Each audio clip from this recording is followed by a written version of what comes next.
allow me to be the anchor that tells you the truth, all right? Because not until we start talking, we'll never stop fighting. That's the reality. You see, right now as we speak, you're already an adult, all right? So put your house in order. When I say your house in order, I mean put your finances in order, start investing. Shake off from this mentality that you're having there. For God's sake, you're 22 years, you're 18 years, you're 30, 40, 50. Stop fixing your hope upon governments and presidents and your MPs and your governors and senators and whatever the thing is that you have in your country. Stop fixing your hope upon them. Nobody in a business to actually help you. The earlier you accept this, the better. And by the way, we cannot blame them. They are great people. We need those leaders. We love them. But the problem is this. You fixing your hope upon them and thinking it is by default of having this or the other, that's what will make me be wealthy or rich. Nobody's in a business of making you rich. Nobody's in a business, even where you are employed. Stop fixing your hope upon your jobs.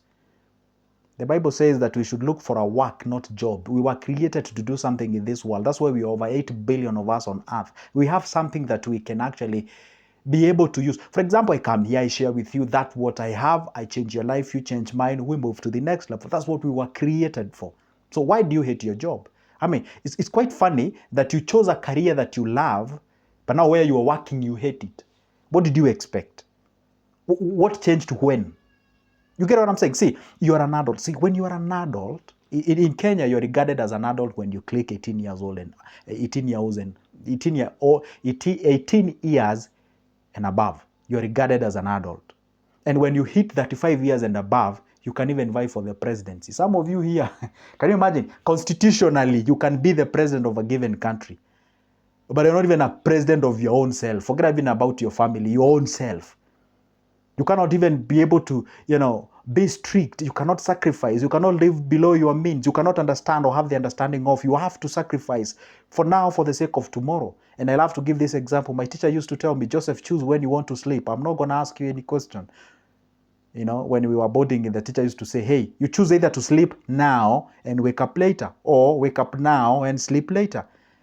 Simply means like choose to be lazy now, and then you have to be very active even at your old age. That's a fact and that's a reality. And see, the old age relies on the younger age, what you are doing.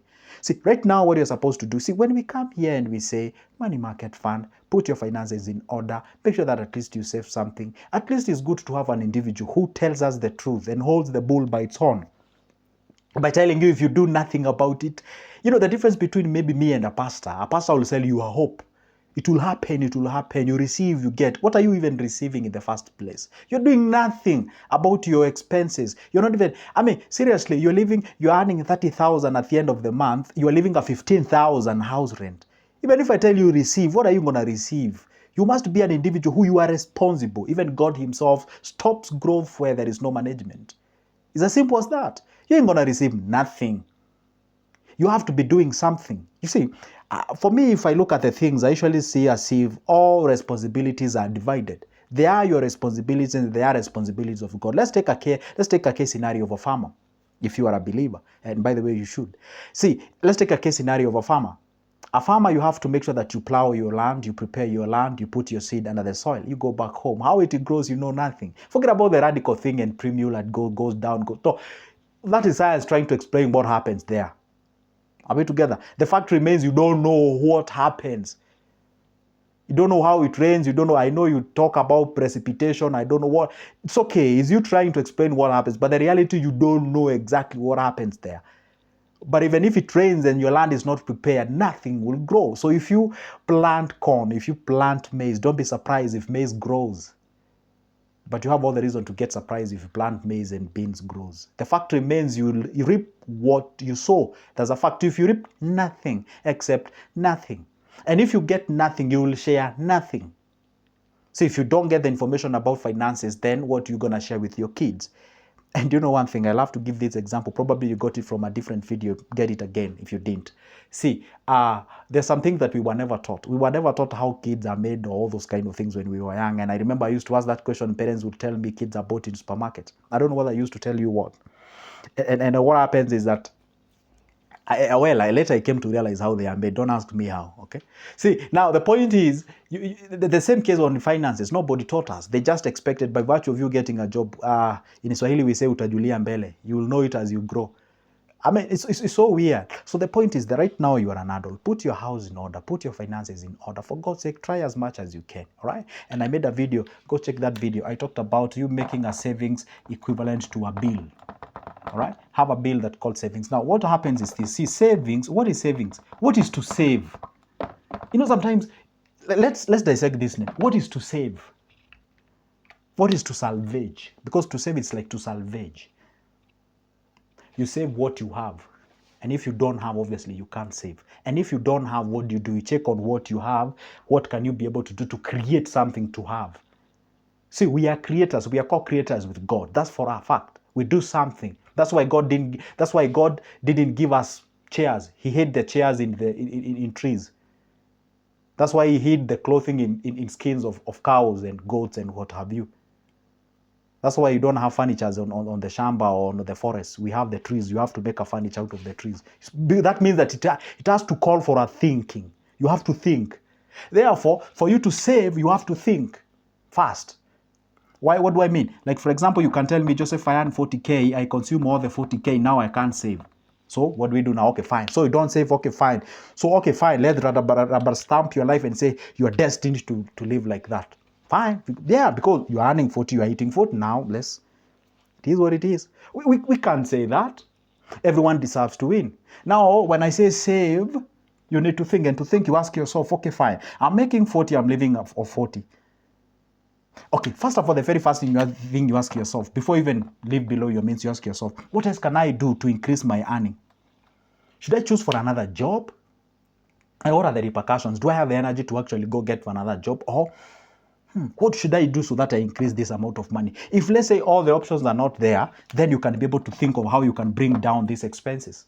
There are two options. Either you think on how you can increase that what you earn, or you bring down what you spend on. There's some things that you can shake them off. You know, I was having a seminar somewhere, and we were having a conversation with some people, and someone was trying to justify why they can't save nothing. And I asked the question. We had to stop all the seminar and listen to that guy, because the guy's like he was bitter. And I asked the guy, why are you saying you can't even save $1 in a day? The guy was telling me I earn 1,000 shillings. That's like $10. And by the way, it's quite of a huge cash well, not really huge per se, but at least it's somewhere. Okay. And now I asked the person, how do you spend your money? The very first thing I say, let's start with breakfast. The bread start there. No, come on. That for bread can be saved. You can substitute the bread with something else. He was telling me there is a bread somewhere, and you see we have to apply butter. Yo, my friend, that comfort is what I'm talking about. You can shake off the expenses. You can shake off the comfort. And before we even went to lunch, we had already saved 100 shilling. True. And you can just imagine by the time now we were doing the mathematics for the supper, how much we have salvaged. The guy was like, I've never seen it that way. And what do I tell my families to? See, if you are the head of the family, you go back to them, sit them down and explain everything, what is going on. If we continue like this, it's true. You're going to eat the bread, the butter and everything. But I'm telling you, the future is so, it's so grim. It's not pleasing. That's a reality. So we choose, we enjoy now, we be on toes in future, or we sacrifice now, at least when we have the energy, and we're going to live better in the future. That is exactly what you do. So when you realize you're eating food, now you think on how can you bring down these expenses. If you bring these down, these expenses, to a point where by now you can even make it at 35K. Meaning, for God's sake, now you have at least a savable amount, which is what? 5K. And if you continuously do this in a period of 10 years, guess what happens? You have yourself 1 million shilling. Ain't you a millionaire? Yes, you are. You are. Did you just see what has just happened? Yeah, I know it's easier said than done. I didn't promise it's easier done than said. So don't crucify me on the comment section. You have to be disciplined, consistency, and you have to count the cost and pay the price. For God's sake, as an adult, the time comes when you ask yourself, fine. I may not be able to save 100,000 a month. I may not be able to save an X amount of money, but I can be able to salvage this. Do that what you can. Even God asked Moses, what do you have in your hands? He said, I have Whatever he said he had on his hands, go check it on the Bible. So the fact remains, you must have something. What do you have? Because God blesses that what you have. And therefore, you can be able to multiply that as you progress to the next level. That is exactly how you do it. It doesn't have any other option. I really wish there was any other option that you can be able to save to actually explain here, but there is none. See, now what happens now, as an adult, you make sure that you save as much as you can. That what you save, the point is not saving. Don't lend it there. The point is investing. Put it on go. Money is energy. Energy cannot be created nor destroyed, but can be, you're right, can be transformed from one form to the next.